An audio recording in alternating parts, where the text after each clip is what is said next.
That's a big crowd. It's a lot of people. I think it's like a record. So these are accomplishments. We have a lot of accomplishments. And as you know, this is the anniversary, first anniversary, January 20th. And it's been an amazing period of time. We have a book that I'm not going to read to you, but these are the accomplishments of what we've produced. All page after page after page, individual things.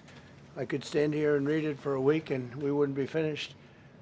But we've done more than any other administration has done by far in terms of military, in terms of ending wars, in terms of completing wars.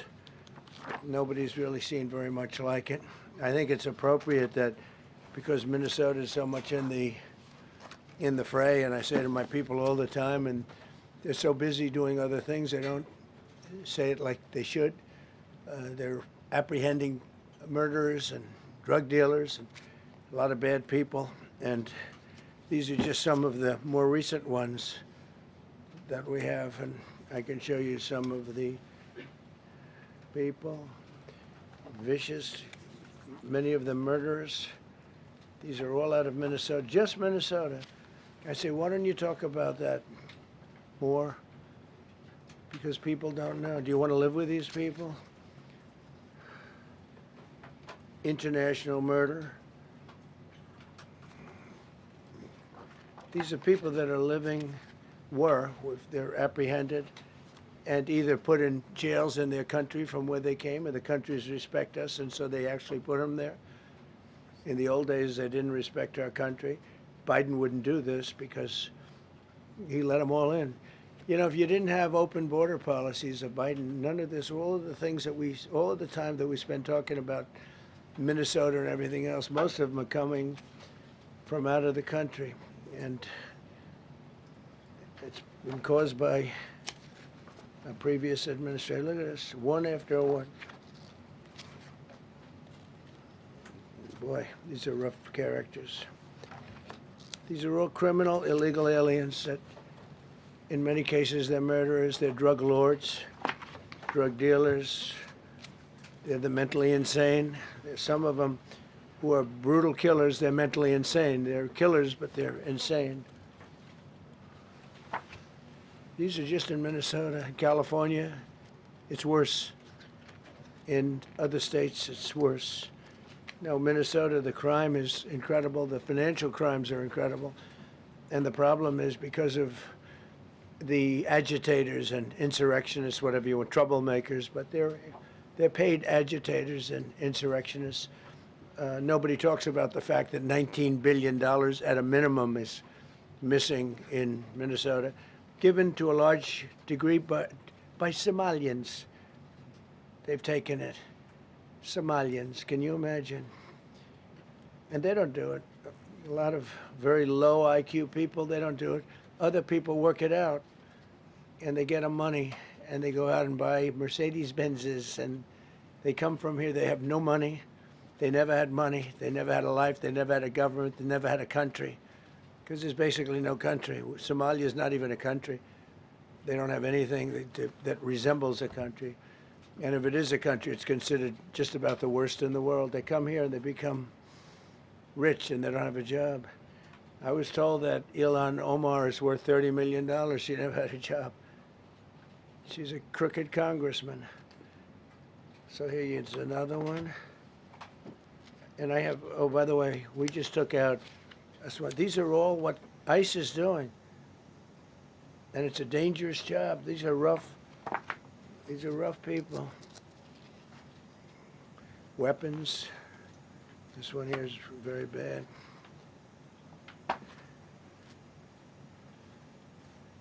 I'm going through this because I think we have plenty of time. I'm going to beautiful place in Switzerland where we'll be, I'm sure I'm very happily awaited for. In Switzerland, they don't know about this. They don't have this problem. They have other problems, but they don't have this problem. Look, killed somebody.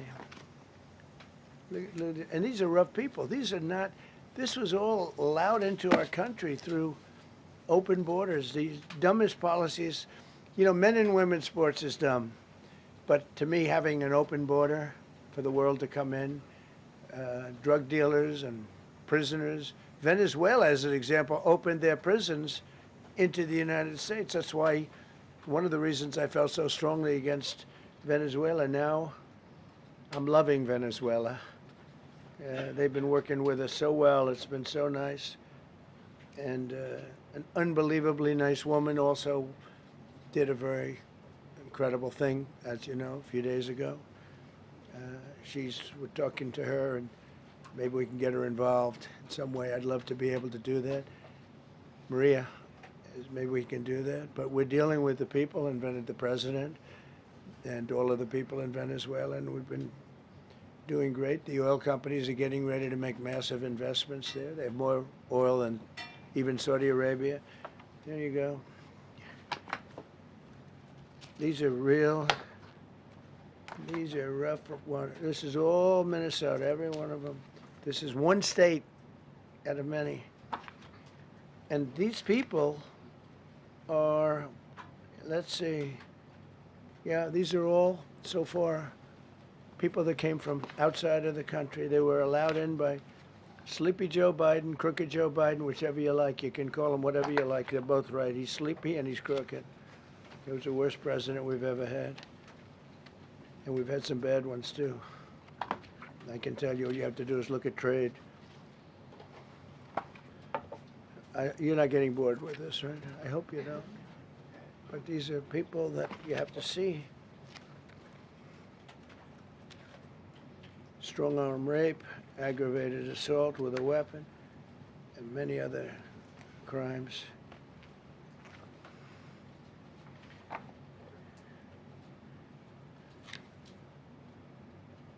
Gang member, known as one of the toughest people around. These are tough people. So this is what the people are trying to protect, because all ICE wants to do is get them out of our country, bring them to prisons and jails and mental institutions from where they came. That's all they want to do. They're patriots, and they have to be abused by guys like Don Lemon, who's a loser, lightweight. I saw him the way he walked in that church. It was terrible. I have such respect for that pastor. He was so calm. He was so nice. He was just accosted. What they did in that church was horrible yesterday. Look at it here. 24 convictions. 24 times convicted. They're not charges. These are convictions. So he comes from outside the country. Do you think he's going to be good here? He's convicted 24 times. He's going to be good here, right? It doesn't work that way. It's a man murder. It's one of many. One of many. All they want to do is get him out. They want to take him out of our country. And we're met with paid agitators and insurrectionists, troublemakers. They're paid. You know, when the woman was shot, and I felt terribly about that. And I understand both sides of it. But when she was shot, there was another woman that was screaming shame, shame, shame, shame, right? You saw it. So loud. She was like a professional opera singer. She was so loud and so professional. She wasn't a woman that was hurt, like, oh, my heart's injured. She was a professional. She's shame, shame. She's screaming shame, shame. I said, that's not a normal person. That's a professional. These are professional agitators and professional people that want to see our country do badly. But that's not happening because we have the hottest country anywhere in the world, despite this stuff. Look at this. All top of the line criminals. They're not going to be good. They're not going to be well behaved here. I could do thousands. We had over 3,000 in the last fairly short while. Just in Minnesota. What's the number, Carol? 10,000. 10,000 criminals arrested in Minnesota alone. 10,000 criminals. And these are serious criminals. Now, how can a place with 10,000 criminals, how can you have a state? And yet they're fighting us. Yeah, I like that guy. Keeps nodding to me. You agree with me, I guess. I like him. I don't know who he is, but I like him. He keeps nodding. He says, "You're right." He's obviously a little on the right side, maybe. Look, these are rough ones. So this, we just took this off a stack. We have many stacks like this. Like, I could go 30 times what I'm showing you now.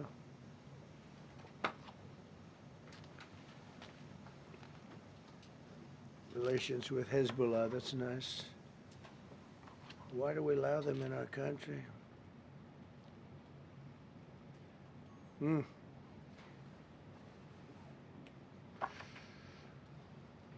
just looking at these charges. It's just pretty incredible. Many murderers, many murderers. People that murdered.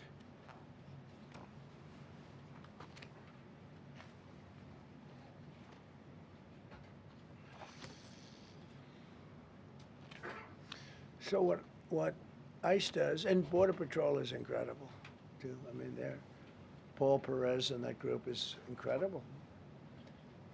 Mostly Hispanic, by the way. They're like 60% Hispanic. You know, they talk about Hispanic. They're mostly Hispanic, right? And they're unbelievable people. And then they say, oh, we discriminate against. I love Hispanic. They are unbelievable. Entrepreneurial. They have everything. I did great. I did the highest. Nobody ever got numbers like I got from the standpoint of being a Republican. But even if you look at Texas, I won the entire border along Texas, between Texas and Mexico. It never happened before. Nobody's ever done that before. I did it. As a Republican, I did it. I love the Hispanic. And they accuse us of all sorts of things. 60% of the people we're talking about, they're the best people we have, and they're Hispanic. The Border Patrol is largely Hispanic. ICE is largely Hispanic. They're unbelievable people. I don't know how they can take the abuse. They're taking rough people like this, like all of them. We have 10,000 at least. I could have done 10,000 of them. You're lucky I only did like 100. And this isn't even the worst of the group. They have murderers. They have some people we can't use their picture for legal reasons, but they're up for murder in their own country. And we jeopardize their case. When we send them back and we coordinate with other countries. A tremendous amount of work. All allowed in here by an open border policy of the worst president in the history of our country. A man that didn't win the election, by the way, it's a rigged election. Everybody knows that now. And by the way, numbers are coming out that show it even more plainly. We caught him.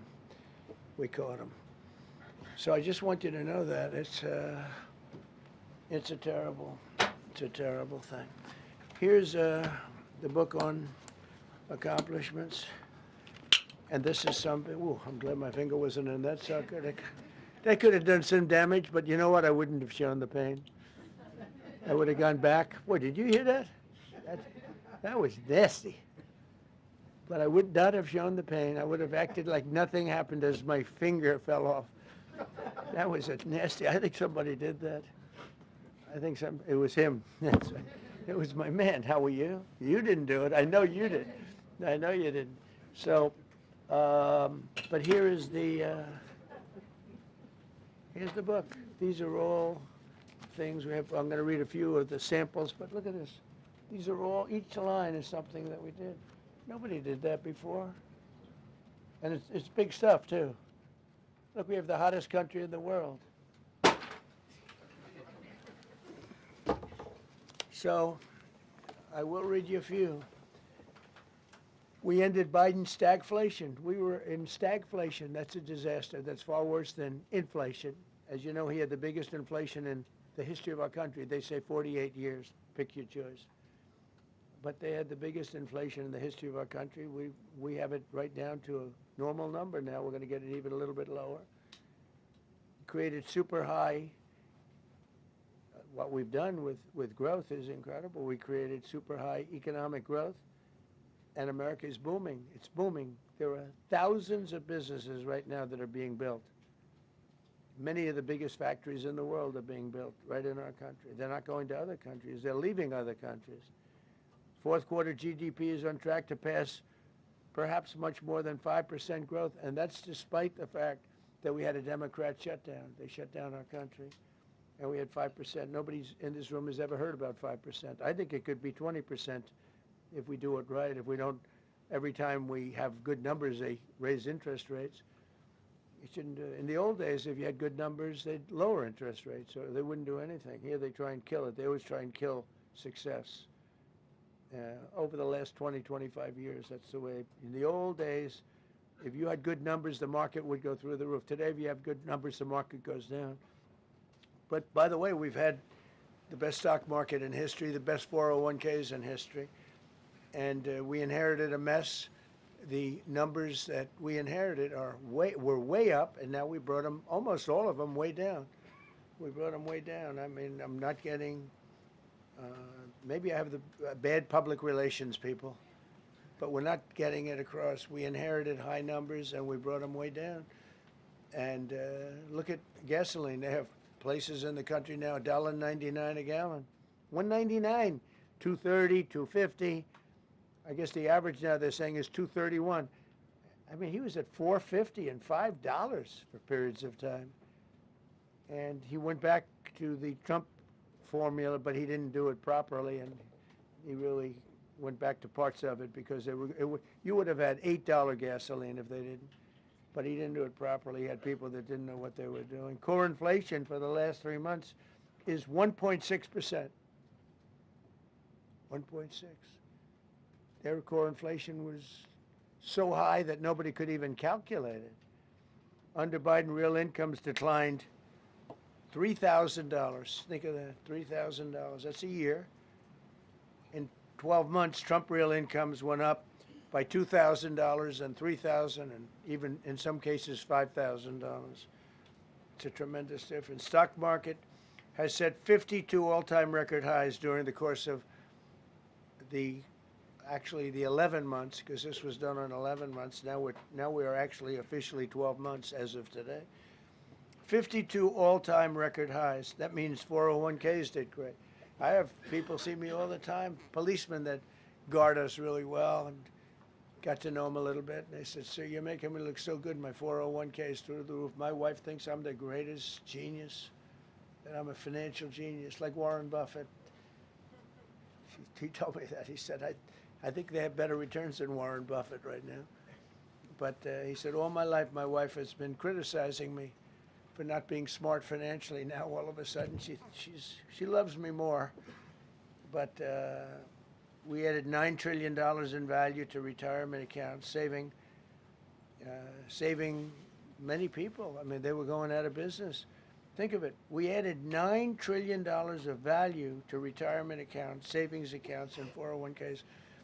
That's during the course of 12 months. And I think it's probably 11 months because I don't think they have it for the 12. They have it for the 11. Added $9 trillion of value.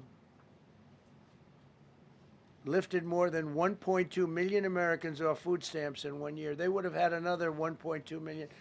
We would have had, welfare would have gone up.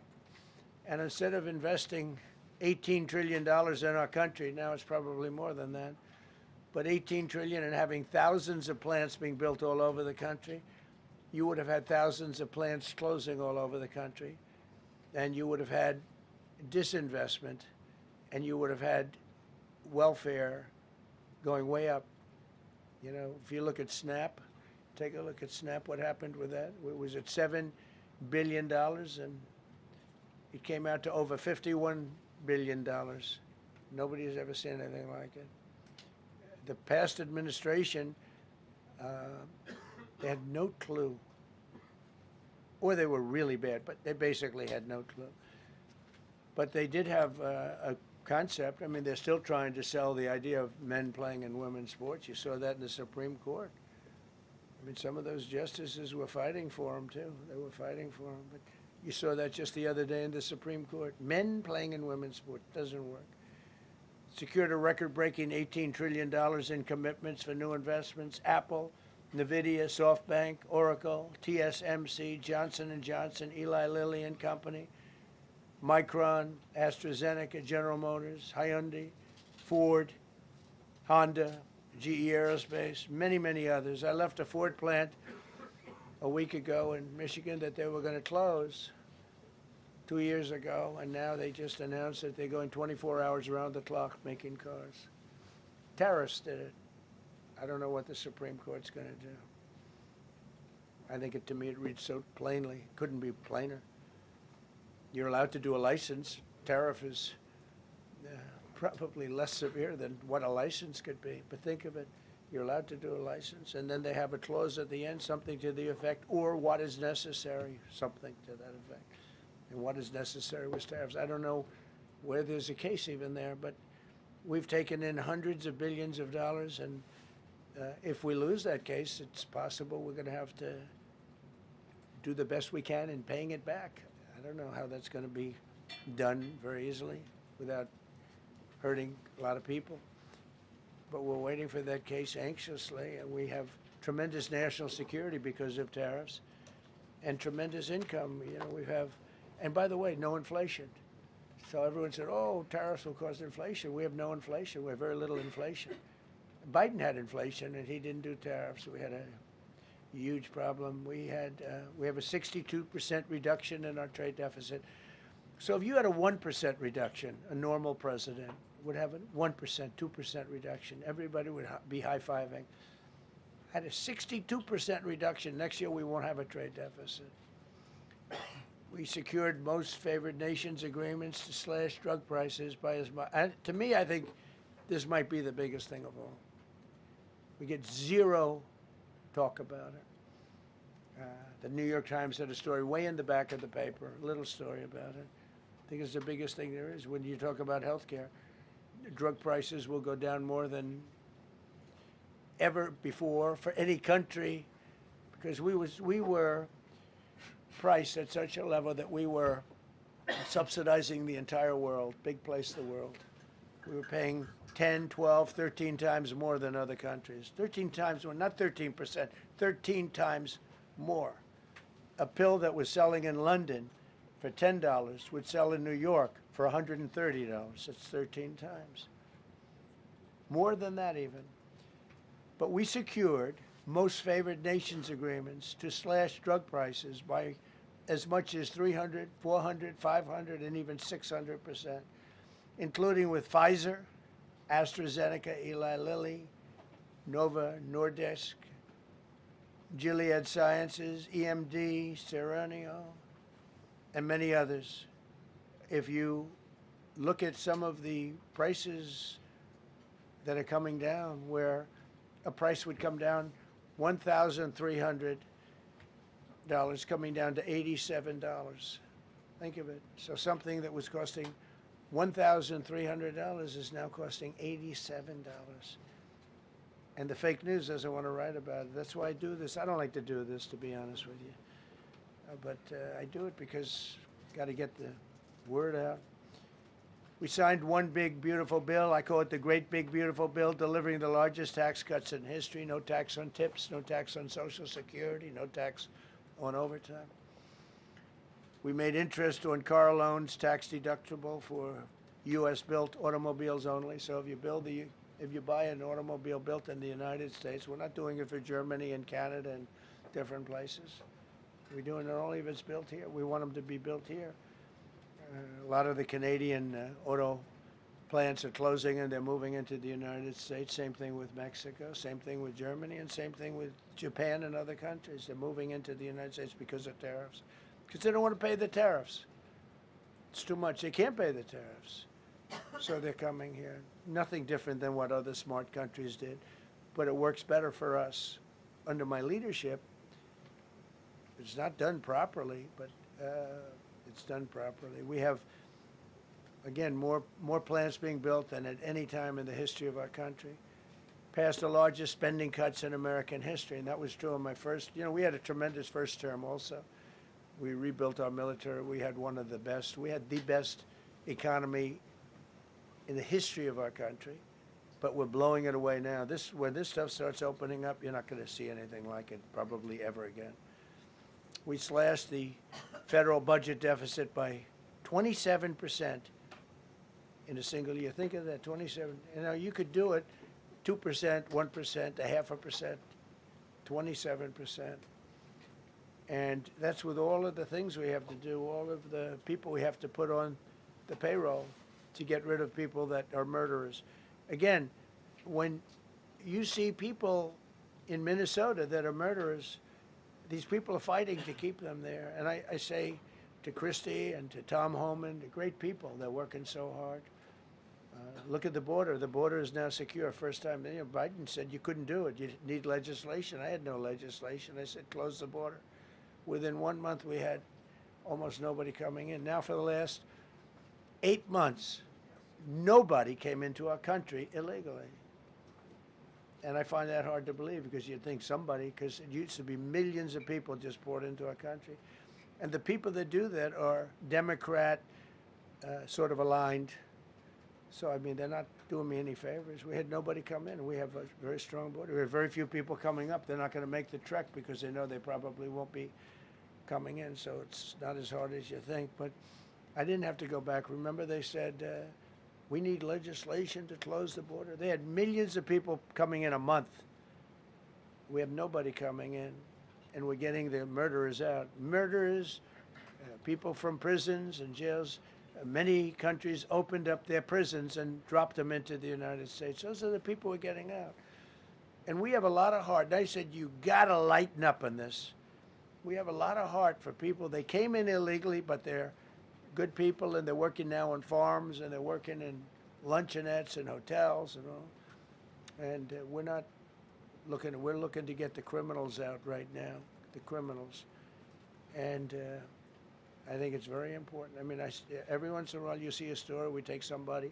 He should be out because they came in illegally. So in theory, they should be. But we're focused on the murderers, the drug dealers, the mentally insane. We have a lot of mentally insane killers. I mean, you can't even talk to them. It'd be nice if you could have a little reason, but you can't even reason. These are seriously ill people. You have a couple of countries where they were loaded up. Their mental institutions and insane asylums were loaded to the gills. They couldn't get. They're empty now. But they're filling up because we're bringing them all back. We know where they came from. And every country accepts them. You know, under Biden, they wouldn't take. They had so little respect that they'd bring them there, and they wouldn't take them. They said, get the hell out of here. They would be bringing a plane in to land in a country, and they'd put 5 planes on the runway so you couldn't land the plane. So they'd come back with the people that they were bringing back. They don't do that with me. They do that with me, they have problems. They don't do it. They accept them back. They're not happy about it, but they accept them back. Cut a record number of regulations. I promised to eliminate 10 old regulations for every one new regulation. Instead, we cut 129 old regulations for each one added. Think of that. I want to do 10. In my first 4 years, I did. When we put on a new regulation, you had to cut 8. This year I said you have to cut 10. Instead, we cut 129. So every time, so far, can't remain like that, I don't imagine. I hope I can, because we have so much wasted regulation, stupid regulations. Regulations where they go by California, which is a disaster state, with a governor that truly is doing a bad job. He's killing that state. If he ever ran the country, this country would be Venezuela. Very quickly. Using tariffs slashed the U.S. trade deficit by an incredible 77%. The trade deficit is down, and that doesn't include the last month where we had our best month. We slashed the trade deficit by an incredible 77% in 1 year with no inflation, something that everyone said could not be done. So we had essentially no inflation. In fact, the last month we had almost no inflation. But we slashed the trade deficit by 77%. If you slashed it by 1%, that was good. Again, we did that with tariffs and intelligence. We did that with November 5th, great election. We secured historic trade deals to reduce barriers on U.S. exports with countries covering 40% of all U.S. trade. Think of that. American exports are up by more than $150 billion this year. People said, oh, we're not exporting. All we do is buy. If you keep buying, you're not going to have a country for very long. So we increased exports by more than $150 billion.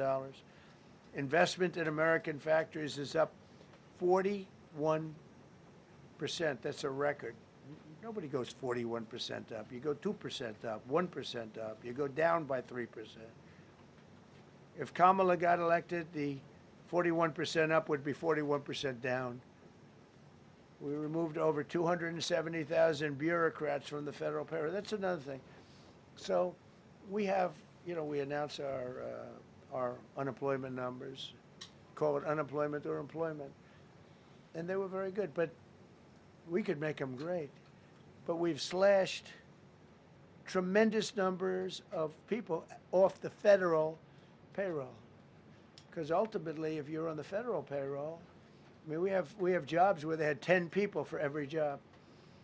So we cut. Now, if you want to see some good numbers, I'll hire 1 million people. We cut millions of people off the federal payroll. I don't like doing that, but the good news, I don't feel badly because they're getting private sector jobs and they're getting sometimes twice as much money, 3 times as much money. They're getting factory jobs. They're getting much better jobs and much higher pay. But all I have to do is say, like, what the Democrats do all the time. They hire 1 million people, and then they hire another million. They load it up, and it says, oh, they only have a 3% unemployment rate. It's a fake rate. So with us, we're proud of the fact that we cut so many because, again, I don't want to cut people. But when you cut them and they go out and get a better job, I like to cut them. And sometimes they have to be forced to do that because, it's like they want to stay where they are. They don't know. And then all of a sudden they end up, we have many cases, Caroline, where people were devastated. They hated Trump. I got caught from my very boring federal job where they had, again, sometimes 10 people to do one job. And they were very upset. And now they ended up with a job where they get paid 3 times more money. They're ending up buying houses. It's like crazy. So they went from not liking me to liking me a lot because it's hard to get. We need people. We need people. It's one of the reasons. I mean, when you have good people in the farm or good people in hotels and everything else, we want to work with them as much as we can. Under Biden, 1 out of 4 jobs added was a government job. Think of that. So 25% of the jobs added. That's when you know that, that's 25% of jobs aren't real jobs. But again, I could do that. I could add 2 million jobs right now, would have an unemployed. I could say just hire some more people. I do the opposite. I say get rid of everybody that's unnecessary because that's the way you make America great again. When you have, all these jobs where people are sitting around doing nothing and they get a lot of money by the government, it's no good. But that's what the Democrats do. They show, oh, we were at 4% unemployment. That's a good number. But they just add jobs, or they wouldn't cut. They would never cut jobs. Under Trump, 100% of all new jobs created have been in the private sector. Think of that. Not 1% has gone to federal. So under Biden, 1 out of 4 was a government job. Under Trump, 100% of the new jobs created, 100% came from the private sector. That's how you make your country wealthy and strong and good. We inherited the worst border in history and turned it into the strongest border in history. Illegal crossings have plummeted to the lowest level ever recorded, down 99.999%. That means down 100%. 99.999. I want to find out who that one person is. For 8 months in a row, 0, and these are government numbers, these are not my numbers. For 8 months in a row, 0 illegal aliens were admitted to our country. 0. Nobody came in, unless they came in legally. We have a big process for having people come in legally, by the way. A lot of people are coming in legally. They have to prove they love our country. They have to prove that they're not going to need welfare. A lot of things they have to prove. For the first time in 50 years, we are now seeing reverse migration, where because we're getting all of these illegal people out. People that came in illegally, in many cases they're criminals, in many, many cases. Remember when they used to say that the people that come into our country as immigrants are very nice people, they're wonderful people, they don't commit crime. No, they make our criminals look like babies. They make our Hell's Angels look like the sweetest people on earth. The Hells Angels are now considered a nice, high-quality person. I like the Hells Angels. They voted for me. They protected me, actually, believe it or not. But they make our criminals look like babies. These are some of the most vicious people anywhere in the world. They came from the Congo. The prisons, I know the Congo because I ended the war with the Congo and Rwanda. Tough group, very tough group. They came from prisons in the Congo. Some of the toughest, meanest people you'll ever meet. Thank you very much. They allowed them to come into America. These are tough people. Before my election, 100% of net job creation was going to foreign migrants. Since my inauguration, 100% of the net jobs created have gone to American-born citizens. That's a big thing. In other words, we're now taking care of our people. 100% of net jobs created have gone to the American-born people. Before that, we didn't care. Designated Tren de Aragua, MS-13, and the Mexican drug cartels as foreign terrorist organizations, and we've hit them hard. You've seen what we've done on the water. We're starting to do that on land. The land is much easier, actually. Water is incredible. We did that on the water so that when you do it on the land, they don't go to the water. Nobody's going into the boat business right now, I can tell you. 97% down drugs coming in by water. Think of 97%. Nobody ever heard of that before. They heard 2%, 1%. It went up 2%. 97, and we're looking for the 3%. Who the hell are the 3%? They're crazy. But we've taken out almost 100% of the drugs coming in by water. Now we're going to be very shortly starting drugs coming in by land. We know exactly where they're coming from. Remove tens of thousands of illegal alien gang members, drug dealers, murderers, child predators, human traffickers, fraudsters, savage criminals, and others. We removed them from our country. They're out. They're gone. In some cases, they're so dangerous that we put them in jail because we don't want to give them to their country. Their country doesn't do anything, and they end up coming back. We have some that they're so bad that we don't want to really release them. We want to put them in a jail where we know they're properly ensconced. Think of that. Remove tens of thousands of illegal alien gang members, drug dealers, murderers, child predators, human traffickers, fraudsters, and savage criminals. Why wouldn't you want them removed? The reason is because these are insurrectionists that are doing this work. And, you know, they're going to make mistakes sometimes. ICE is going to be too rough with somebody, or, you know, they're dealing with rough people. They're going to make a mistake sometimes. It can happen. We feel terribly. I felt horribly when I was told that the young woman who was had the tragedy. It's a tragedy. It's a horrible thing. Everybody would say, ICE would say the same thing. But when I learned her parents and her father in particular I hope he still is, but I don't know, was a tremendous Trump fan. He was all for Trump, loved Trump. And, you know, it's terrible. I was told that by a lot of people. They said, oh, he loves you. He was I hope he still feels that way. I don't know. It's a hard situation. But her father was a tremendous, and parents were tremendous Trump fans. It's so sad. It just happens. It's terrible. Halted all refugee admissions to the United States, including from Somalia, which is a terrible, terrible place, another dangerous place. And we also stopped the pirates because they get the same treatment as the drug boats. So in Somalia, the Somalians, you know what they're good at? That's about the only thing they're good at is they're good at pirating ships at sea, big ships. So you have a huge oil tanker with millions of gallons, millions of barrels of oil. And if it gets hit by a big weapon, the whole thing blows up. And they don't want to fight because if they do, they're told by their insurance companies, do not hand over the ship. And they're not allowed to have any guns on the ship. They're literally, you have these massive ships being taken over by a Somalian small boat with a big weapon. Because if they hit the side of the ship can blow up I mean, you talk about a blow up. Bad, we've seen some bad things happen. And the insurance companies, some of these ships cost more than $1 billion to build. And the insurance companies say, look, we'd rather give them money than take a chance on $1 billion insurance policy. But they don't have to worry about it because we hit them the same way we hit the people with the drugs in their boat. They don't know what the hell happened. But all of a sudden, there are no pirates at sea. Do you notice? We haven't had a boat taken in a little while. Came out of Somalia, really corrupt place. It's not a country. They don't have government. They don't have anything.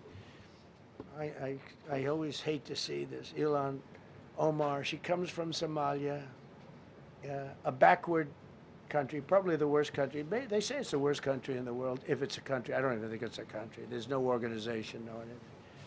They don't have police. They don't have military. They don't have anything. They just have people running around killing each other and trying to pirate ships. But she'll come here, comes, and then she wants to tell us how to run our country. The Constitution says that I am entitled to this. I can't stand her.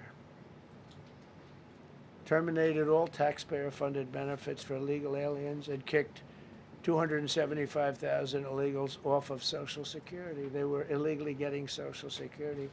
275,000 people. I'm telling you, it's not that this is pleasurable, but if I were an elected president, this country was going to be destroyed quickly, very quickly. I think within a year, if you had Kamala or a Joe type. I mean, Joe was a disaster, but if you had Kamala, he was the replacement. I was up by like 25 points on Joe, and they said, hey, let's get somebody else. This never happened. Well, I had so many firsts. You're leading somebody by a lot, and they say, oh, let's take him out, let's put somebody. That's like I said to Dana White the other night. I said, you know, Dana, it's like you have a fighter, two fighters, one guy is winning by a lot. And they say, oh, let's take this guy out, let's put a new fighter in the ring with him. That's what happened to me. I was doing great with Biden. The whole campaign was against Biden. All the money was spent against Biden, and all of a sudden I got Kamala. Everyone said, who the hell is she? But that didn't work out too well for them, but never happened before. We are about lots of firsts. Designated English as the official language of the United States of America. We did that very powerfully. And while we're at it, we also took the Gulf of Mexico, and now it's the Gulf of America. Because we have 92% of the shoreline. It always bothered me. I'd say, you know, we have most of the shoreline. Mexico has a small percentage, talks about 8%. We have 92%. And I said, why is it the Gulf of Mexico? It should be the Gulf of America. I was going to call it the Gulf of Trump, but I thought that I would be killed if I did that. I wanted to do it. I wanted to. My people worked so hard. Sir, I don't think it'll look too good. I'm telling you, it's a good thing. And it'll be hotter than ever, I said. No, but I decided not to do that. I'm joking, you know, when I say that. I was not going to call it the Gulf of Trump. Because tomorrow it'll be, Trump wanted to call it the Gulf of Trump, but he was rebuffed by his people. My people don't rebuff me too much. The Gulf of Trump, that does have a good ring, though. Maybe we could do that. It's not too late. No, we have the Gulf of America now. It's great. Our country is proud for the attack on Venezuela, the attack on the Iran nuclear capability, wiped it out. I mean, first administration, Soleimani, the father of the roadside bomb, al-Baghdadi, the father of ISIS, who was rebuilding ISIS. We wiped them out. Done a great job. Signed an order that will end birthright citizenship for children of illegal migrants. You know, that case is in court right now. That case was meant for the children of slaves. All you have to do is look at the years. Look at the years where the cases were filed and where the decisions were made. They were right at the end of the Civil War. They're trying to say that, you know, China's making a big business out of that. They come to the country, they have a child, they're American citizen, they get all the benefits. It had nothing to do with that. That was for the children of slaves. And I hope the Supreme Court so rules. designated fentanyl as a weapon of mass destruction. It is. We lost, I believe, 300,000 people this year. 300,000 people. That's like filling up one of those big football stadiums 5 times. It's not even believable. I mean, you could be in a war and you wouldn't lose that many people. So we designated fentanyl a weapon of mass destruction. Conducted numerous successful military strikes against narco-terrorists operating in our hemisphere, including the water strikes. Drugs brought in by ocean. So I told you that we're down by, I mean, close to 100%. It's hard to get somebody to pilot those boats. Very hard. They have to be people that don't watch television, don't read the news. And we just blew up their facility. They had a docking facility where the drugs were stored. And now we have a great relationship with Venezuela. We're getting along fantastically with the leadership in Venezuela, so we wouldn't have to do that. This was done before the attack. But we captured and brought to justice the outlaw dictator of Venezuela, Nicolas Maduro, who, through drugs, killed millions of people in our country. Tremendous drug dealer. Also sent millions of people into our country, including Tren de Aragua, the worst gang. They say it's the worst gang in the world. They took over parts of Colorado. They just take the apartment building. They just took it away. Just took it away like we're here. They cut the hand off one man because he called the police. Who called the police? I did. You took my apartment from me. Boom, no hand. This is what they sent us. Restoring law and order, new category. D.C. and Memphis, federal task forces deployed massive numbers of federal law enforcement officers and National Guard to restore safety. Crime down in D.C. is almost down to nothing. D.C. was a very, very dangerous place, and I think you probably know better than I do. I have a lot of people in the media thanked me for that, but some of them found it hard to thank me. But, you know, D.C. is now, look how beautiful. D.C. is now, you can walk right from here to a restaurant, right through the center of town. You can be with your child, with your loved one, with your lover. Your lover's not going to be killed anymore, so you can act like a real lover. But you can walk right through the middle of the town, and D.C. is beautiful again, too, you know. You notice we took all the fences down, almost all, the rest are coming down. We got the graffiti all off. National Guard's been amazing. You know, we didn't tell them to do that. That's not their job description. But they were picking up garbage and everything. They were great. And I don't know, to me, a town, it looks better when you have military people. These are big, strong guys, are bad guys. Look at them and they say, we're not going to mess around. But what they don't know is that we took over 2,000 people permanently out of D.C. These were career criminals.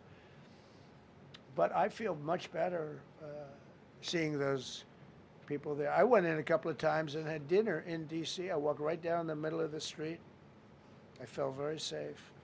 A year ago, I couldn't have done that. I would have been crazy to have done that. And Secret Service wouldn't let me do it. They weren't thrilled anyway, I will tell you. It wasn't like they were thrilled, but we did it, and it was great. But D.C. is a great thing. And we have virtually no crime in D.C. anymore. And before we did this move, and we could do the same thing with Chicago. You know, we brought Chicago down 25%, even though we just had a minimal crew there. We brought Wisconsin down. We brought Minnesota down, way down, even though everything's a fight, you know, because they want to keep those people that are lying on the floor. They want to keep those people in Minnesota, but they really don't. I don't think the real people of Minnesota, it's a very corrupt place, and the elections are totally corrupt. I feel I won it all 3 times. Nobody's won that state since Richard Nixon. It's a rigged state. And the Somalians vote as one group, even if they're not citizens, and they vote as one group, and, you know, you get 600,000 votes against you. They all ought to get the hell out of here. They're bad for our country. Nationwide achieved the largest reduction in violent crime on record. So this just came out. Nationwide, over the last 11 months, achieved the largest reduction in violent crime on record, including the largest one-year drop in murders ever recorded almost 2,000 lives were saved. That's despite the fact that we took in criminals under the leadership of the Democrats and Joe Biden.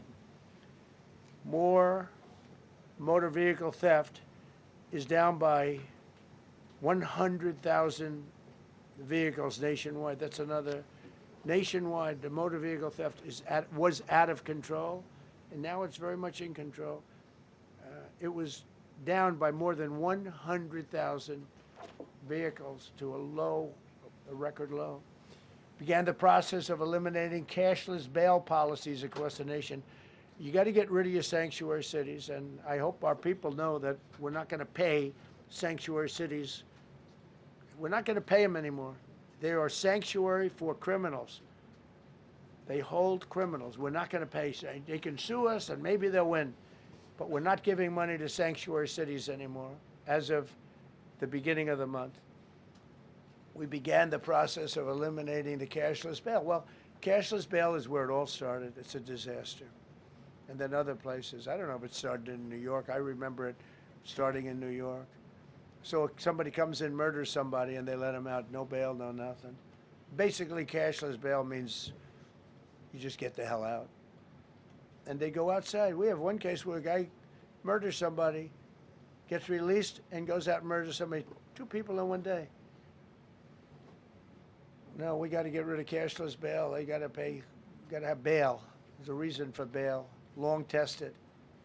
Signed an executive order to bring back mental institutions and insane asylums. We're going to have to bring them back.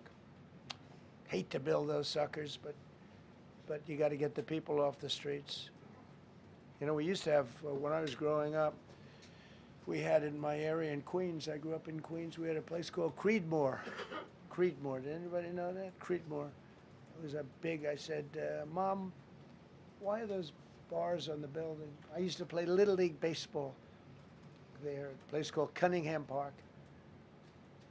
Who's quite the baseball player, you wouldn't believe. But I said to my mother, Mom, she would be there, always there for me. She said, son, you could be a professional baseball player. I said, thanks, Mom. I said, why are those bars on the windows? Big building, big, powerful building. It loomed over the park, actually. She said, well, people that are very sick are in that building. I said, boy, I used to always look at that building and I'd see this big building, big, tall building. It loomed over the park. It was sort of, now that I think it was a pretty unfriendly sight. But I'll never forget, I don't know if it's still there, because they got rid of most of them, you know, the Democrats in New York, they took them down, and the people live on the streets now. That's why you have a lot of the people in California and other places, they live in the streets. They took the mental institutions down. They're expensive. But I'd say, why does that building have those bars? Boy, it wasn't normal. You know, you're used to looking at like a window. But this one, you look at it, all this steel, vicious steel, tiny windows, bars all over the place. Nobody was getting out. It's called a mental institution. That was an insane asylum. Designated Antifa as a domestic terrorist organization, and many others. It is. America is respected again on the world stage. That's another topic. Obliterated Iran's nuclear enrichment capability, and Operation Midnight Hammer was one of the most successful anyone's ever seen. CNN fake news. I don't know where they are. CNN. Anybody from CNN here? Fake news. Nobody wants to raise their hand anymore. They used to argue. Yeah. Now, if you're with CNN, you don't raise your hand. But they said, well, maybe it wasn't that successful, which I really was angry because these pilots took their life in their hands. 2 o'clock in the morning with no moon, dead dark, guns shooting at them. They went in with those beautiful B-2s, and every single bomb went down an air shaft and obliterated it. And CNN came out and said, well, maybe it wasn't, by a scam writer who wrote, you know, fake stories, a lot of fake stories on other topics, right? Because when we did it, we said, that's a terrible thing. You know, the pilots came back and they said, we hit everything. They did a great job. Then on top of that, we launched from a submarine about 30 Tomahawks on top of everything else. The place was obliterated. CNN said, well, maybe it wasn't that bad. Turned out it was worse than it was. You know who could tell you that? The Iranians would tell you that. Because if they do anything, they're going to have to start a brand new place. But they did an amazing job. It was like what we did with Venezuela. I mean, nobody's ever seen a military operation like that. Ended 8 unendable wars in 10 months. These were unendable wars. Cambodia and Thailand fighting for years. Kosovo and Serbia. The Congo and Rwanda. Pakistan and India, they were really going at it. 8 planes shot down. They were going to go nuclear, in my opinion. The Prime Minister of Pakistan was here, and he said President Trump saved 10 million people and maybe much more than that. They're both nuclear countries. Israel and Iran. Egypt and Ethiopia were going to fight over a dam, and I got them to stop. I still got to work it out, because they put a dam up in Ethiopia that stops the flow from a little river called the Nile. I always think of the Nile being in Egypt, you know, beautiful Nile with the pyramids, but they put a dam up. You know who paid for the dam? The United States of America. It's the biggest dam, I think, in the world. They put a dam up. I said, how did you let that happen? Why would we have done that? We financed it. This country would. I don't know. Maybe it was a Republican president, but I don't think it was. I think it was a Democrat. But what a terrible thing. So Egypt basically is, you know, they don't have enough water in the Nile. And they use that for a lot of things, including entertainment and travel and tourism and everything. I mean, I don't know. They got a big dam. I got to work that one out now, too. Armenia and Azerbaijan, President Putin told me, I cannot believe you settled that war. I've been trying to settle that war for 10 years. Armenia and Azerbaijan. They were fighting it for many, many years. And I ended up getting the heads of both countries in my office. The beautiful Oval Office, much more beautiful now than it ever was. And one sat on one side, one sat on the other. He said, you know, I've been the head of Azerbaijan for 22 years, and for 22 years I've been killing his people. And the other gentleman, and both very good guys, said, I've been here for 7 years, and for 7 years I've been killing his people. And they started over there, and within an hour they were next to each other, and by the time we ended, they were hugging each other, and it's been a great peace, you know? Should have gotten the Nobel Prize for each war, but I don't say that. I saved millions and millions of people. And don't let anyone tell you that Norway doesn't control the shots, okay? It's in Norway. Norway controls the shots. They'll say, we have nothing to do with it. It's a joke. They've lost such prestige. That's why I have such respect for Maria doing what she did. She said, I don't deserve the Nobel Prize. He does. When she got it, they said, wow, that's amazing. I thought President Trump would get it. President Trump deserves it. He ended up 8 wars. How nice, right? It's a good woman. Got all 20 living hostages returned to their families, and the remains, they all came out. We got the 20 living hostages. We got the 28 hostages. They have 1 left that we think we know where it is. Amazing. Looked like we weren't going to get anywhere near that. Now they've gotten almost. And more importantly, we got many more, hundreds. We got them all. If we didn't do it, you wouldn't have had, most of those people would have been dead. I don't know if that's covered properly, but you know, the 20 is great. They were the last ones. I always said the last 20 are going to be hard, but we got them. We got the last 20, and we got close to 28 of the bodies of the dead. And to those parents, that was just as important as getting their son back alive. They were almost even more intent on they knew their son was dead. They wanted to get the body. I got him back. We just created the Board of Peace, which I think is going to be amazing. I wish the United Nations could do more. I wish we didn't need a Board of Peace, but the United Nations, and you know, with all the wars I settled, the United Nations never helped me on one war.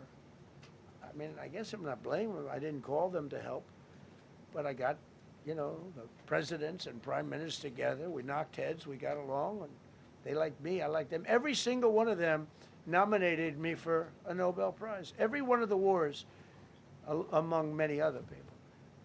nominated me for a Nobel Prize. But Putin told me, I cannot believe you got this war settled. I've worked on it for 10 years because it's his territory.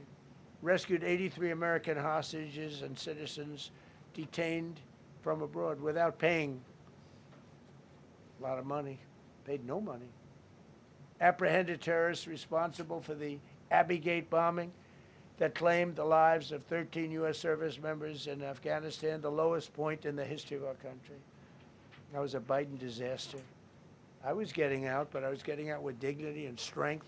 We were the boss. Oh, we were the boss. They wouldn't do a thing against us. And this very stupid person got in, and what a shame. They should have left from Bagram, which is the big military base, which has hundreds of acres around it. Should have left from Bagram. Terminated visas of Hamas sympathizers and deported pro-jihad foreign nationals. Got NATO members to agree to raise defense spending to 5% of GDP from 2%, and they paid the 5%, and they didn't pay the 2%. And by the way, I did more for NATO than any other person alive or dead.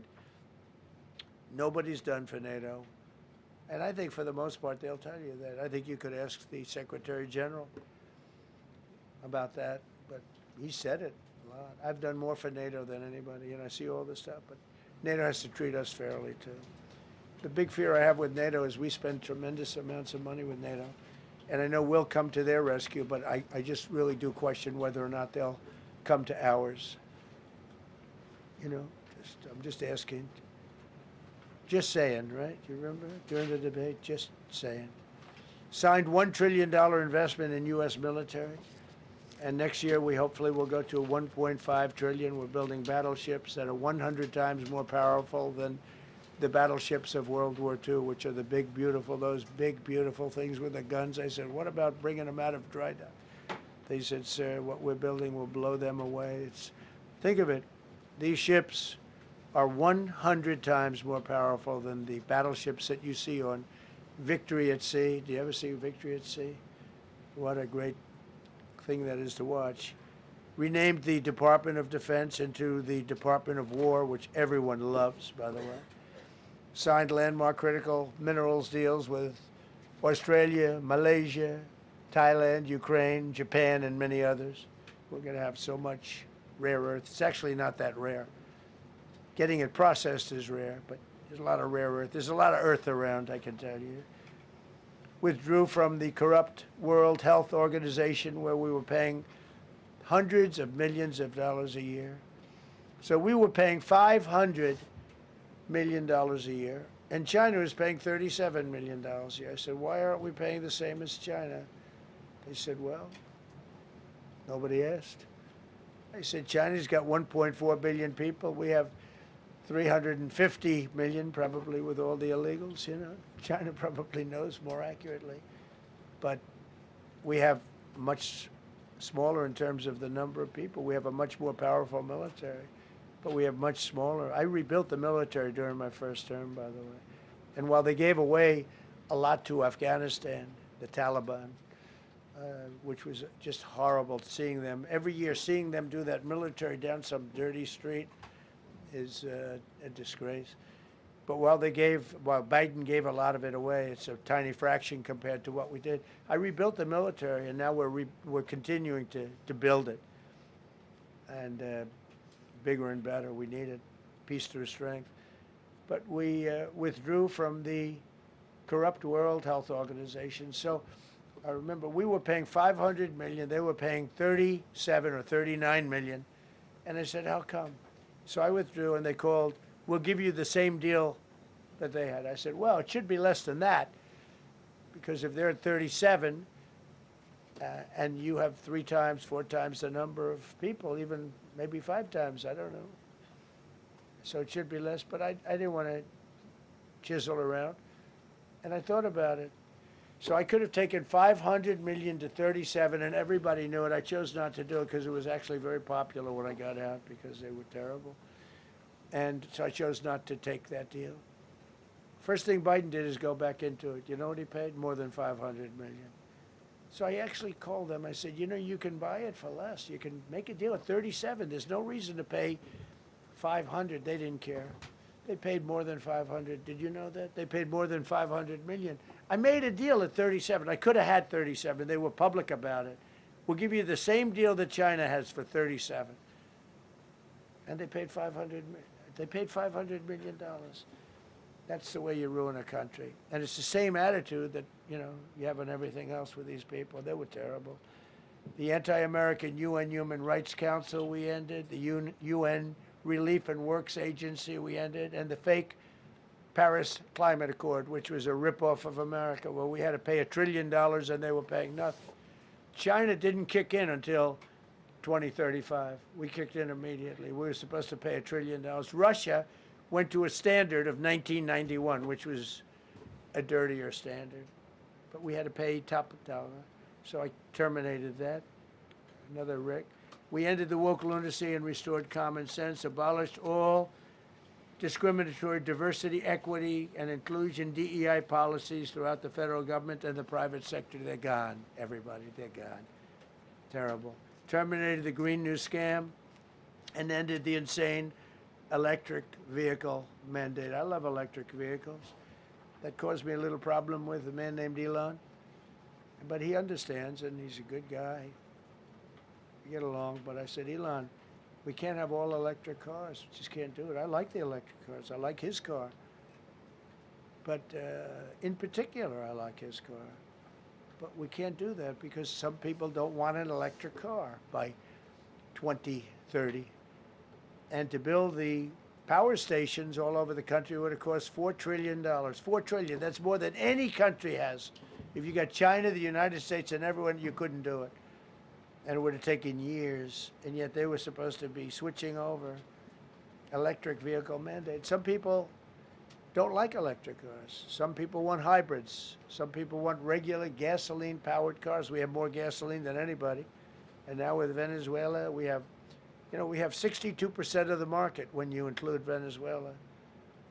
So I ended the Green New Scam, and I ended the insane electric vehicle mandate. Now you can buy a gasoline-powered car, a hybrid, and you can buy a electric vehicle. I mean, if you think, if you want electric, you can buy it. Make a good deal on them right now because they made a lot of them.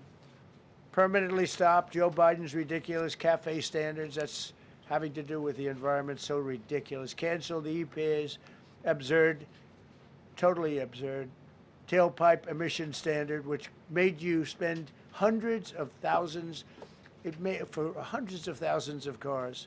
The numbers, the cost numbers were incredible that the consumer has to pay. Imposed 25% tariff on all foreign automobiles and 100% tariff on Chinese cars which don't come into the country because of tariffs. Only because of tariffs. We didn't have tariffs, you wouldn't have any car. We have now more car factories being built in the United States than ever before because of tariffs. If they take those tariffs away, China will eat our lunch. They'll take all of our car business. Now, there's another way of doing it, but it's more cumbersome, et cetera, et cetera. I don't want to scare you, but it's much more cumbersome, not as good for national security as this. We have a perfect system right now. We're making a fortune. We've never been stronger, and I hope the Supreme Court does the right thing for our country, because if they don't, it's such a problem. It's just so, it would be so sad. We're doing so well because of tariffs. And the people that are heading up the lawsuit, like there's a guy named Leonard Leo, who's bad guy, and people that are very China-oriented and foreign car-oriented and foreign business-oriented, but in particular China, they're suing to get rid of tariffs because they don't want tariffs, like Coke. Coke has businesses outside of the United States. If you have them outside, you don't want tariffs. But because of tariffs, they treat us well. Without tariffs, they would treat us very badly, as you saw for many years. They respect us more now than they ever have respected us, by a lot.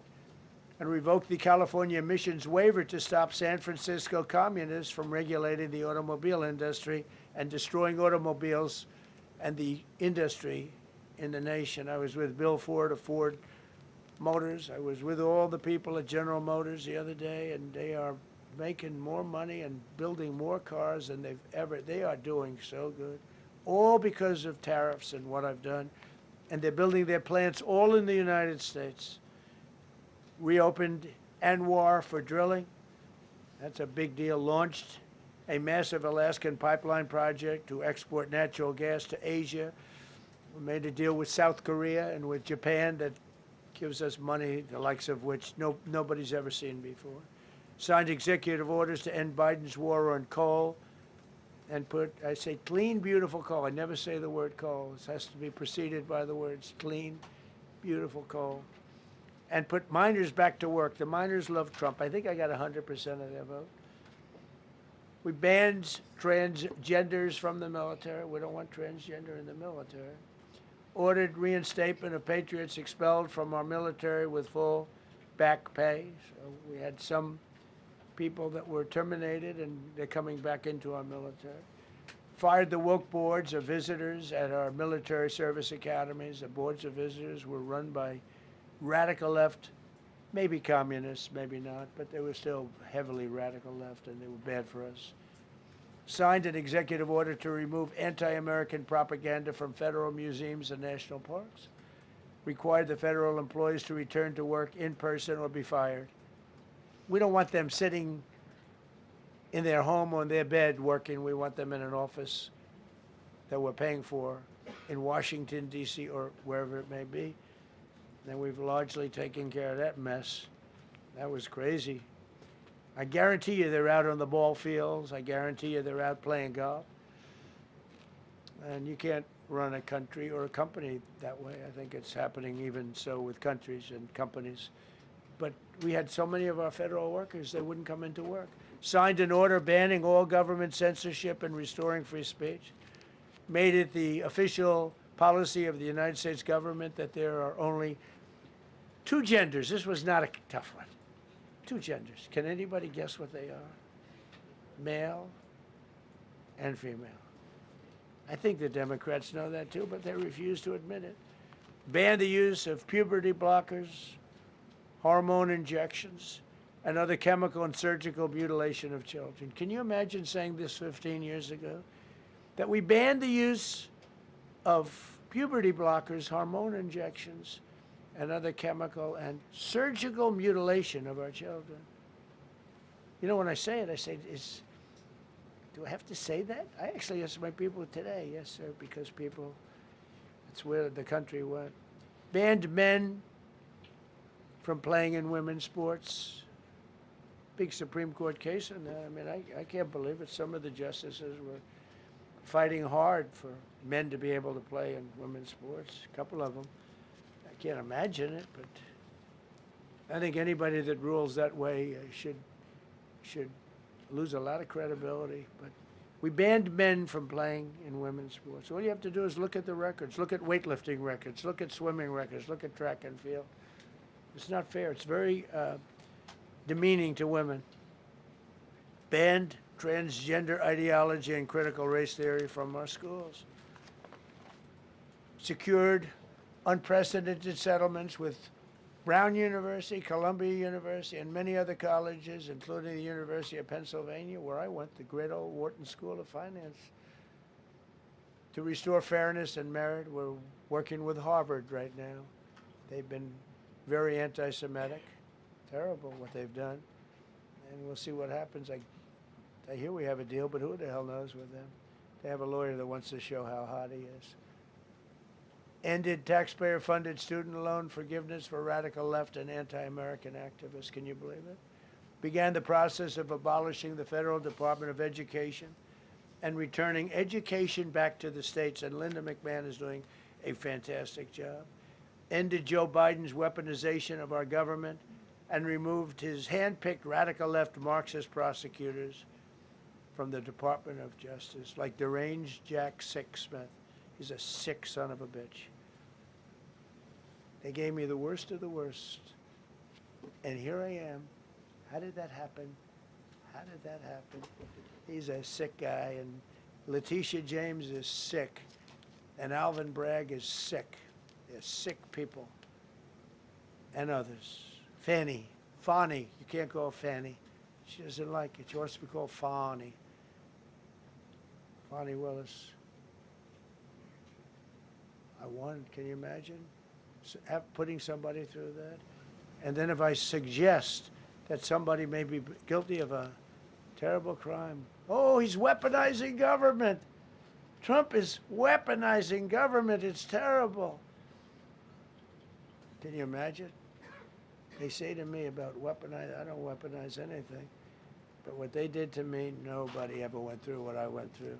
And here I am in a place called the White House. It's a beautiful place. Who would have thought, right? Signed legislation to cut all taxpayer funding to woke and biased NPR and PBS. And they're sort of gone now, I guess. I heard they closed up. They were terrible. They were so unfair. They were so terrible. Officially reinstated Columbus Day. I like the name Columbus Day. The Italian people are very happy about it. Remember, when you go to the voting booths, I reinstated Columbus Day. That was an easy one.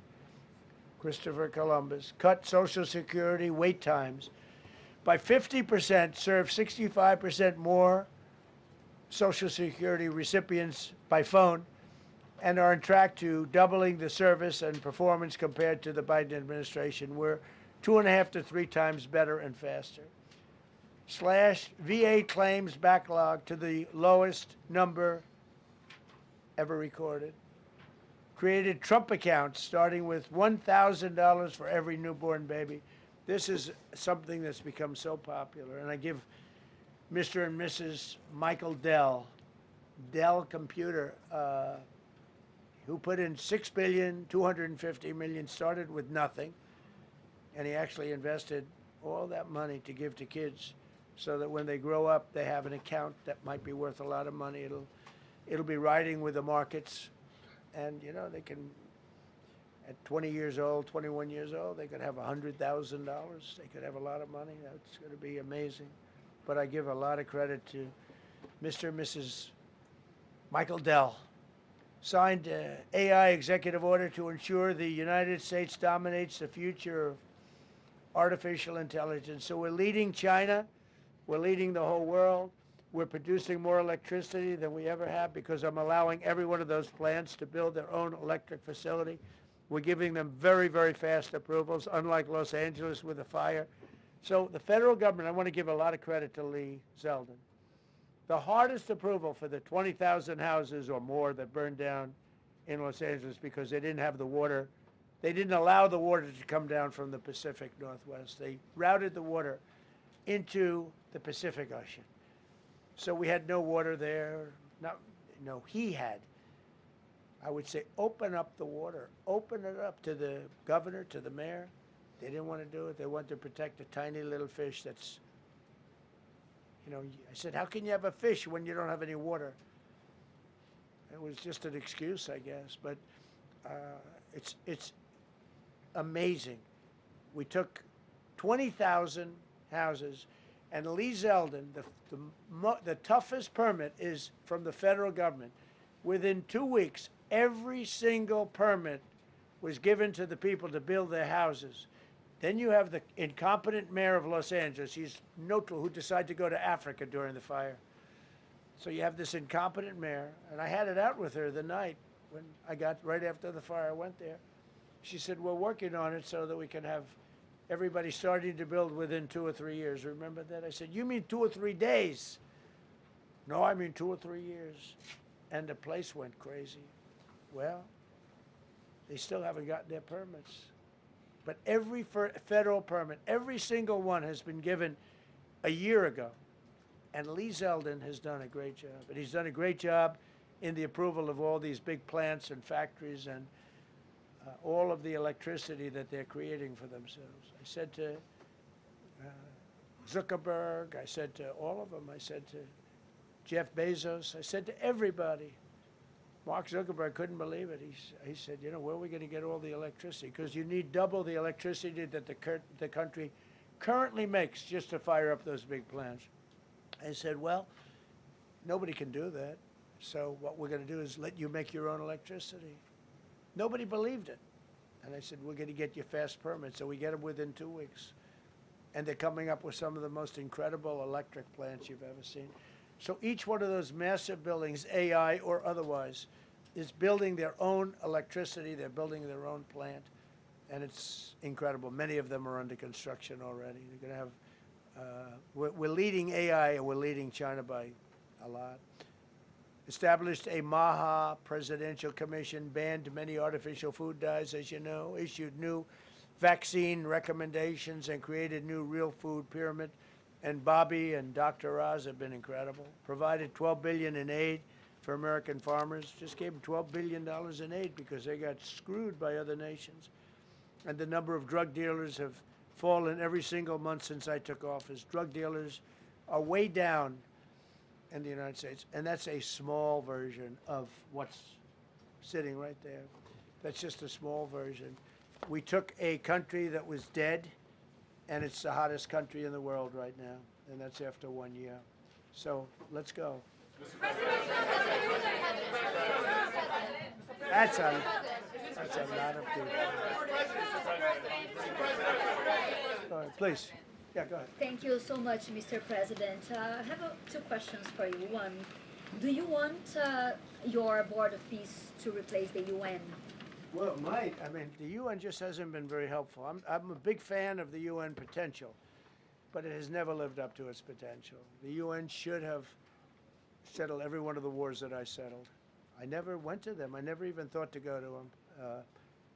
They should be able to settle those wars. They don't. I believe you got to let the UN continue because the potential is so great. And another one, you invited Lula from Brazil to be part of the Board of Peace. I did. What role do you I did. expect him to play, especially A big role. I like him. Venezuela? Yeah, And I like another one, because the Are you from Brazil? Yes. The EU and Mercosur just signed a trade agreement this weekend, which is going to be the biggest trade zone, free zone in the world. Right. At the moment, you are talking a lot about tariffs. What is your reaction to that? So, two questions, Lula. Well, look, I just think this. I think we have trade like we've never had before. We're doing better in trade than we ever have before. We're not being ripped off by every country in the world like we were before. We're doing numbers that nobody's ever thought possible. We're the richest we ever were. It's because of tariffs and the proper use of tariffs, and we're also the most secure. As an example, Iceland, without tariffs, they wouldn't even be talking to us about it. So we'll see what happens. I think it's going to work out quite well.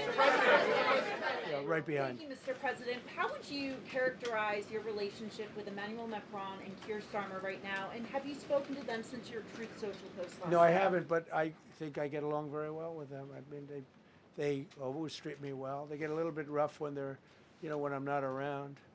But when I'm around, they treat me very nicely. And I like both of them. They're both liberal. They've got to straighten out their countries. You can't, London is having a lot of problems, and if you look at Paris, got a lot of problems. They have two problems, immigration and energy. They got to stop with the windmills, and they got to go back like UK has an unbelievable asset called the North Sea. Norway uses it, makes a fortune. They have a better section of it, and they don't do it. They could straighten out their countries, and it would be good. But I get along very well with them. You told Norway's prime minister. Are you from Norway? No. You look like you would be from Norway. But she looks like she's from Norway. Go ahead. You told Norway's prime minister that you not winning the Nobel Peace Prize made you feel less obligated to think purely of peace. Well, I lost a lot of respect for Norway.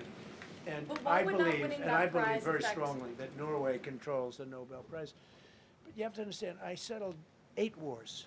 I've had every one of those wars, every participant wrote, I didn't ask them to do it. They sent in strong they make recommendations for that. But I settled 8 wars. No president's probably ever settled 1 war. I don't know, think of it. I did 8. The reason I do it is because it's easy for me to do. And I didn't do it for a Nobel Prize. I did it because I'm saving a lot of lives. I'm trying to settle the final one. I'm trying to do Russia-Ukraine.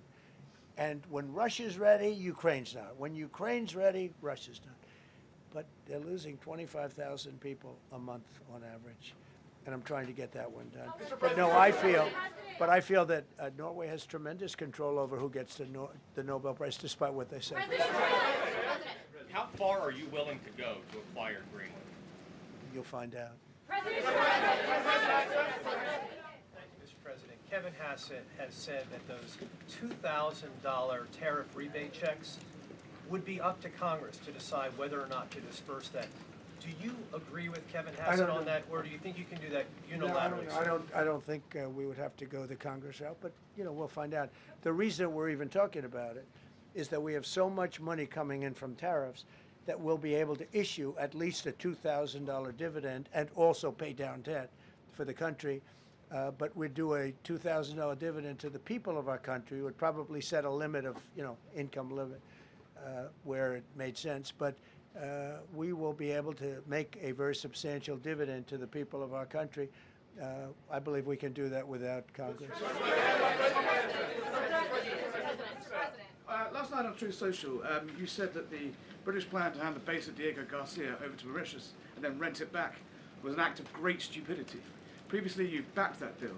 Is it now your position that the deal should not go ahead? I think that they, when they originally were going to do it, they were talking about doing some concept of ownership.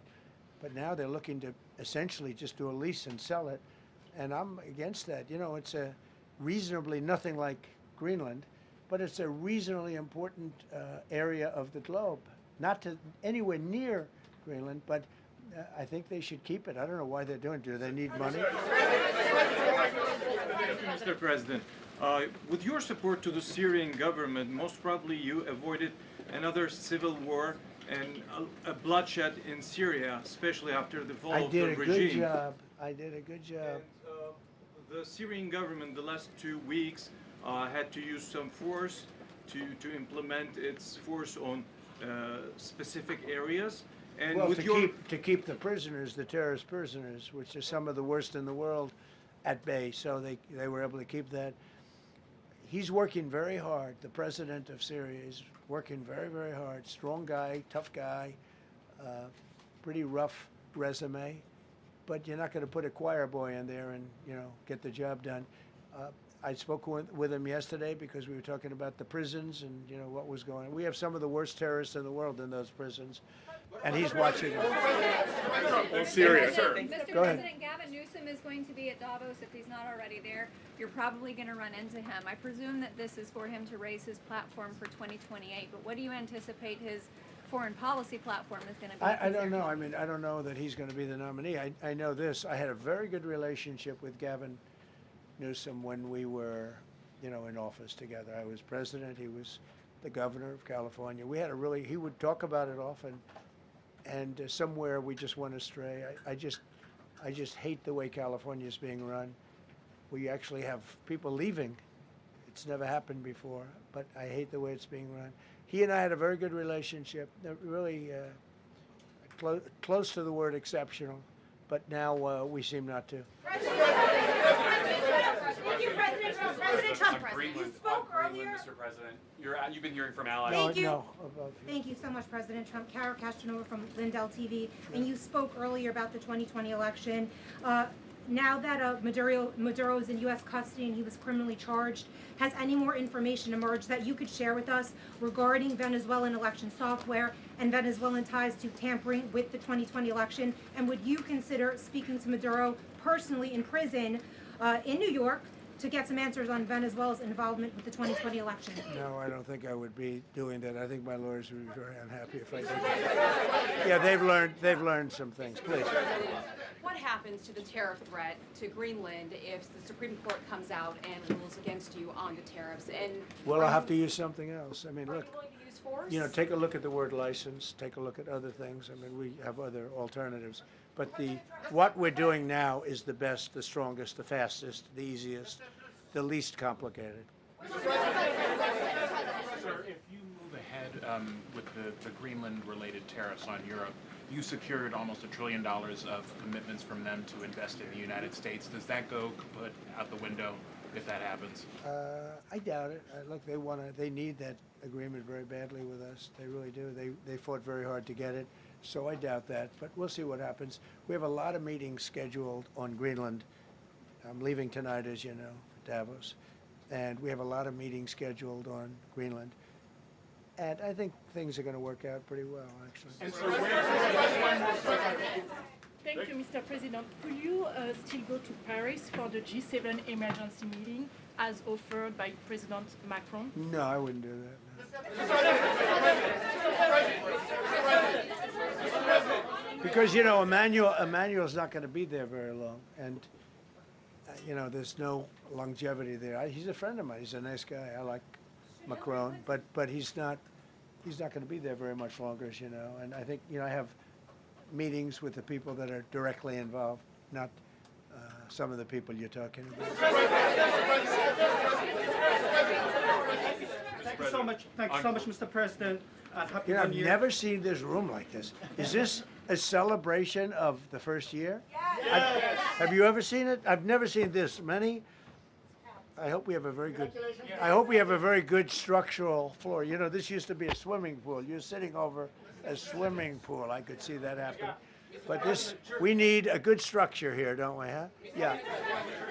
Thank you so much, Mr. President. Happy 1 year anniversary. Thank you. And my question is on Syria. The Kurds, as the most loyal U.S. partners, facing attacks by some Syrian elements within the Syrian government. Will you do to ensure the Kurdish rights protected and their effective forces against terrorism in Rojava, Syria continued, as the Kurdish see you as a president does not abandon his allies?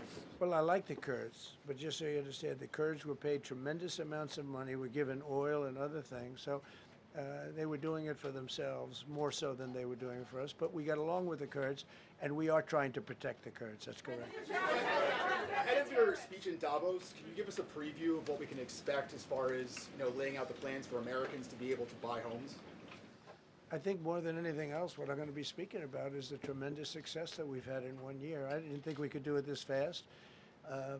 Think of it, it's just now 12 months, and you know, I say it often, we have the most successful country in the world, we have the hottest country anywhere in the world by far, and this country would have been absolutely stone cold dead. And I'm going to be talking about it. I'm going to be, because, you know, a lot of them could use some of the advice as to what we did. They need energy. You take a look at their energy policy, they're going to destroy themselves with what they're doing with the windmills and all the nonsense. They need energy help badly, or they're going to be in big trouble, and they need immigration help badly. How much longer do you want to go? Call it. I do. I have a very important call with President Erdogan, who I like a lot. All right, one or two more questions. Go ahead. Thank you, Mr. President. During Go your ahead, second, please. Go ahead. One Thank you, question Mr. about President. Red. Yes. Thank you, Mr. President. The red blouse. Go ahead. You talked a lot at the beginning of this about the economy, some positive economic indicators. Polling shows the majority of Americans don't feel the economy is doing well. Are you worried you're making the same mistake as President Biden by telling No, them? I hope I don't make the same mistake as him.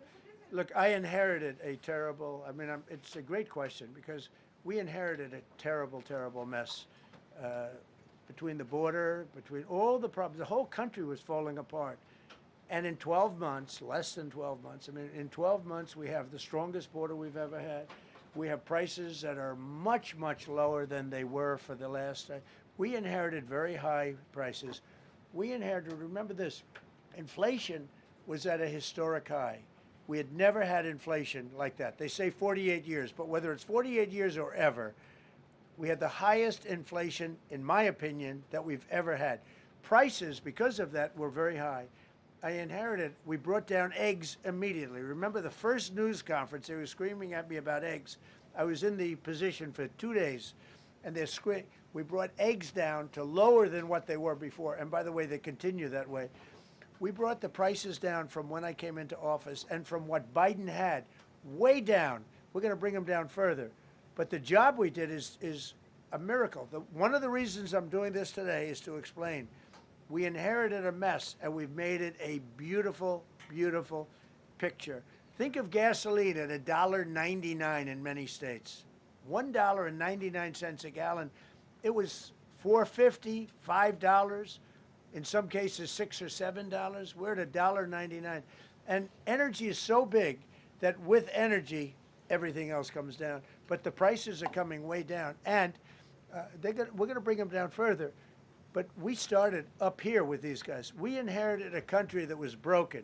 We inherited a country, and I have a very warm spot. We've done very well with Venezuela, and by the way, that even in itself is going to help us bring down the oil prices. I mean, the Venezuelan oil, we've taken 50 million gallons of oil. We've taken 50 million barrels of oil out of Venezuela in the first 4 days.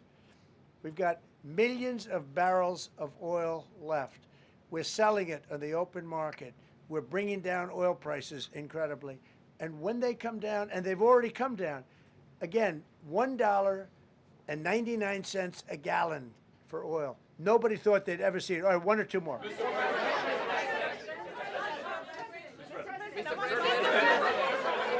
Go ahead, go, yes.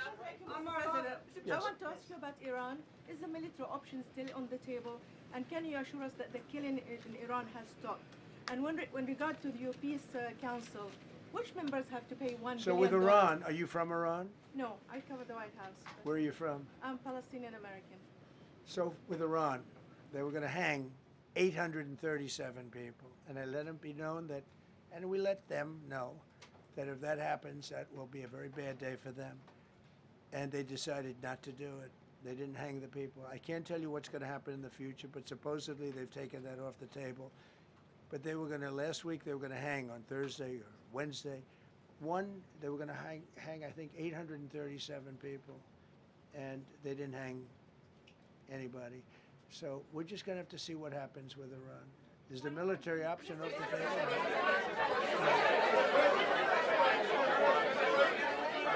Go ahead. Thank you, Mr. President. President Trump. Thank you, President Trump. Go ahead, please. Thank you, Mr. President. Go ahead, I'll take your question. Okay, thank you. Thank you. Thank you, Go Mr. ahead, President. right here. Thank you, Mr. President. You promised during your second inaugural to always put America first. I'm curious, how would you winning the Nobel Peace Prize improve the lives of average, everyday Americans? Why is this prize so important? It wouldn't improve the lives of any. What improved the lives of people are people that are living. I saved probably tens of millions of lives in the wars. You know, if you add up the numbers, just if you look at any one of those wars, you're talking about millions of people. You multiply it times 8. But when you look at India and Pakistan, that could have been 10, 15, 20 million people. Could have been more than that. So I saved millions of people. So that, to me, is the big thing. What?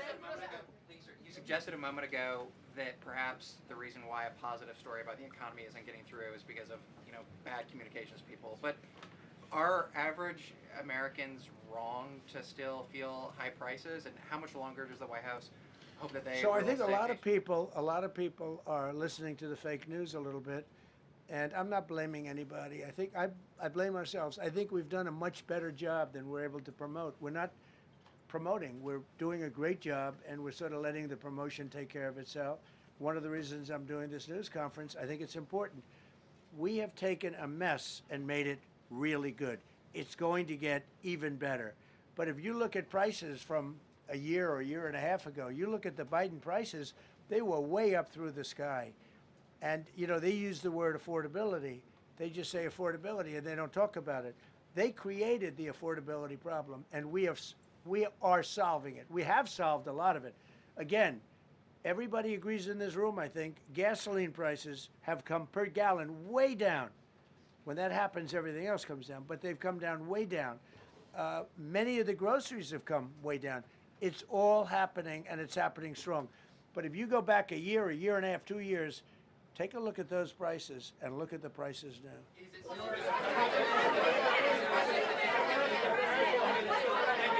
Mr. President, on Venezuela, you made a condition. Where are you from? I'm from Spain. Nice place. Thank you. You made a condition that the political prisoners should be freed. It seems that they are not being as fast as they promised in the beginning. Would that be an issue for the current government? They've agreed that they're going to let, I guess, most of them out. All of them. Depends on what they did.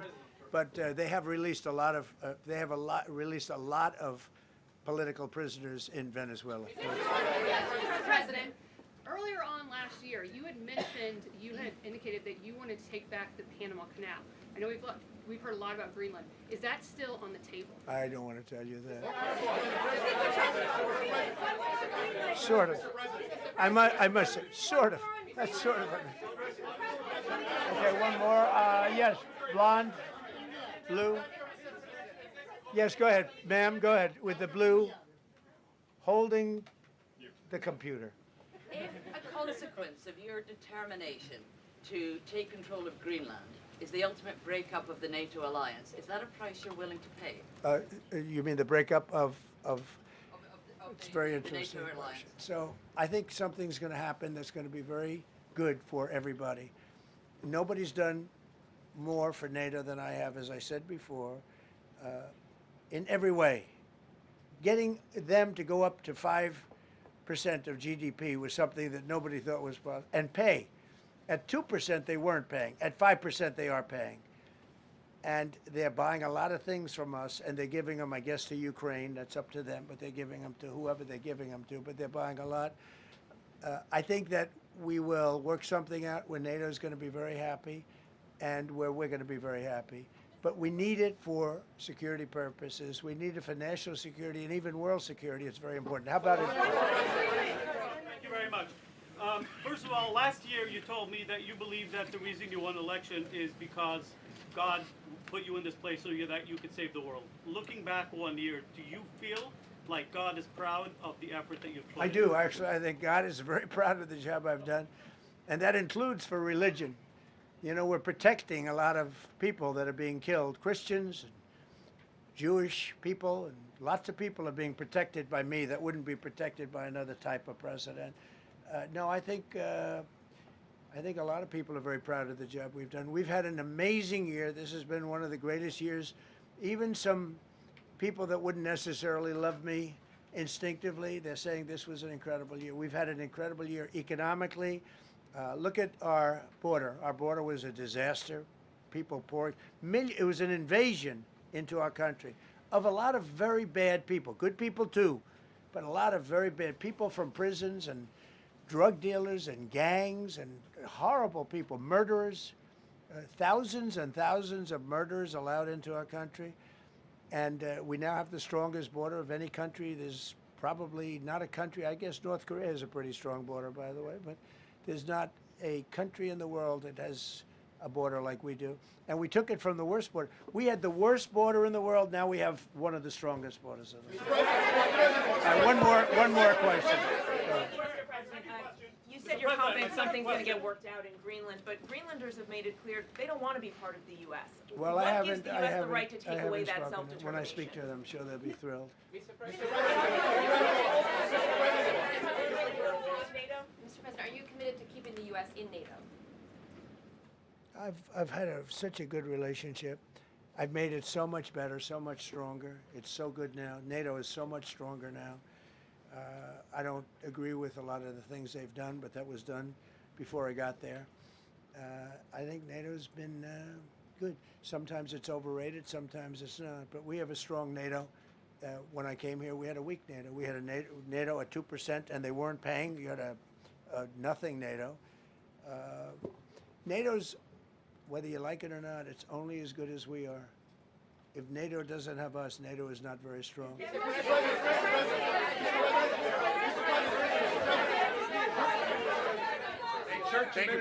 Yes, no, behind you, please. Thank you, President Trump. Yes, go ahead. Really appreciate it, sir. We heard a long list of accomplishments from the last year. Could you cherry pick the top 3? And then looking forward, what are your 3 most important priorities in 2026? So I think the building of a really powerful military has been a great achievement, and that would include the Venezuela thing, that would include the attack on Iran and the wiping out of the nuclear threat. I think that's been really amazing what we've done militarily. I think what we've done in business has been incredible. We have $18 trillion coming in. Plants are being built all over. Thousands of plants are being built all over the country. 18 trillion is a record. No country has ever come anywhere even close to that. I think that's a record. And I think that most favored nations for drugs is something that nobody thought they'd be able to get. Tariffs helped me there because the nations would have never gone along with it if I wasn't able to say If you don't go along with it, we're going to put a 10 or a 15 or a 20% tariff on your nation. And they went along. And our drug prices are going to come down at numbers never even seen before, never even thought possible before. So those would be three things. Thank you. Thank you all very much.